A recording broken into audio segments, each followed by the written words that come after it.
Hi, I am so sorry I missed last week. It looks like I am live today. I hope everyone had a wonderful American Thanksgiving. Those of you who do celebrate that or whatever you do during this time of gratitude. And so I'm thankful for you, all of you who are in my Facebook group or following me on YouTube or whatever. I'm so grateful for you.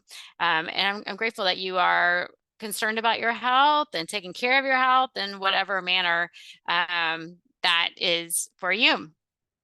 So I'm always talking about autoimmune conditions in one way or another. And this week, on this week's email, for those of you in my email, I'm talking about autoimmune flares. And so a lot of times people with an autoimmune condition, they get concerned because the doctor says it's incurable.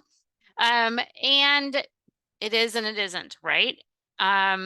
If you are someone who has had, or you know someone who has had an autoimmune diagnosis, um, they have it because they have genetic tendencies towards it, and the environmental lifestyle factors are all there as well. So you can have the genes for one, but if you do certain things, never experience it, right? Or you can have the genes and toxic exposures and poor lifestyle, and then all of a sudden you have this autoimmune disease. But you can reverse those things, and then autoimmune disease goes away. However, if you let those things creep back into your life, the autoimmune condition is going to return.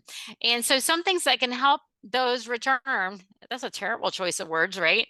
Could create its return, could be something like blood sugar out of balance, right? So if you're eating foods that create inflammation in the body, or you're eating foods that cause blood sugar spikes, all those added sugars or high saturated fats, those things create inflammation in the body, which can unfortunately bring back an autoimmune condition.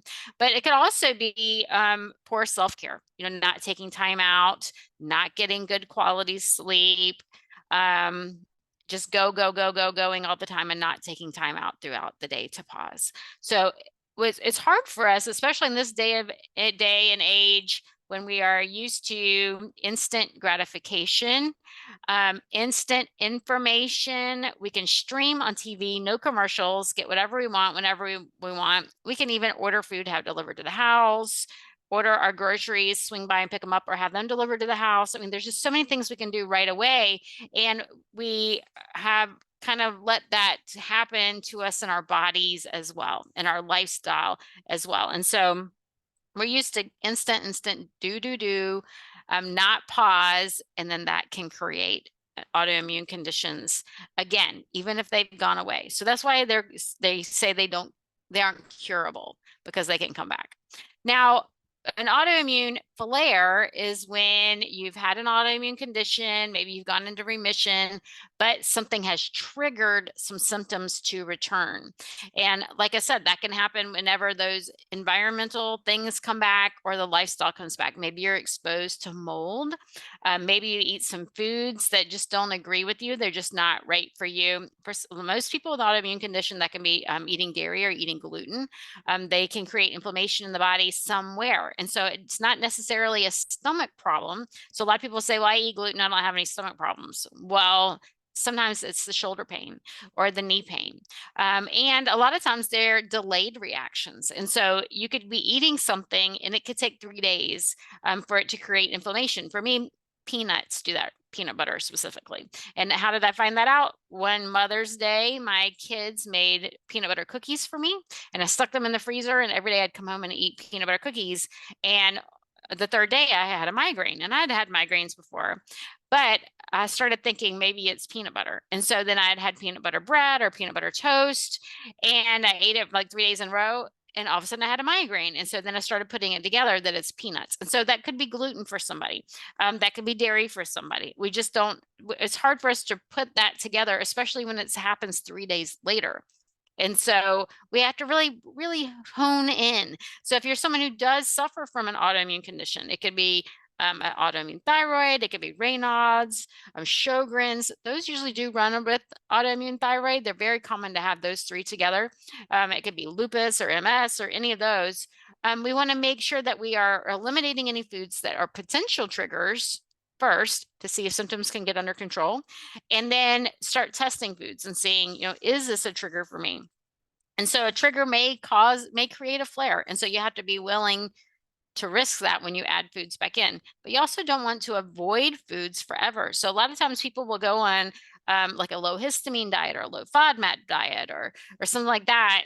Now, going gluten-free forever, that can be important for some people, right?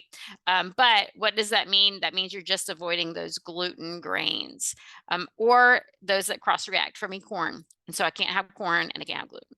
And I can't have peanuts, which is not a grain. But for some people, you have to find what that is for them that will create that autoimmune flare again, and then avoid it for good. But not a whole entire list. So like it could be nightshades, which are potatoes, peppers, that's bell peppers, that's cayenne peppers, that's paprika, that's jalapenos, eggplants, tomatoes. And so sometimes people will eliminate all of those where really it's only one of those that causes a problem. So maybe you don't have to eliminate all of those for the rest of your life. Maybe it's just one or two and you just have to hone in, do some sort of elimination diet to figure out which one is creating that problem for you. And sometimes it'll be something like someone will say, oh, I have to eliminate histamines because they have some sort of rash or chronic sinus infections or something like that. And so, it might be a histamine problem. They eliminate histamines. You don't want to eliminate them forever. First of all, a lot of foods contain histamines, and you don't want to eliminate that many different foods forever. So it's eliminate them till all of your symptoms are gone, and then testing them one at a time, which can be kind of grueling. You don't want to take so long adding foods back in. And if you've ever done an elimination diet, which several of you have done them with me, it's really hard to do it alone because you're like, I want to add everything back. I'm hungry, I miss my foods, I want to add it all back. And so adding one at a time, seeing if you have a reaction is crucial to making sure that you're testing to see which foods create inflammation. If you add a bunch back at one time, you don't know which one it was, and then you have to eliminate them, start all over anyway. I don't want to go on and on. I hope this information is useful for you. My article on Friday will include a lot more information about autoimmune and autoimmune flares and foods and things like that. So I hope that you will follow that. I didn't see any questions. Let me just check one more time. Yeah, I don't have any questions this week for this week's Q&A.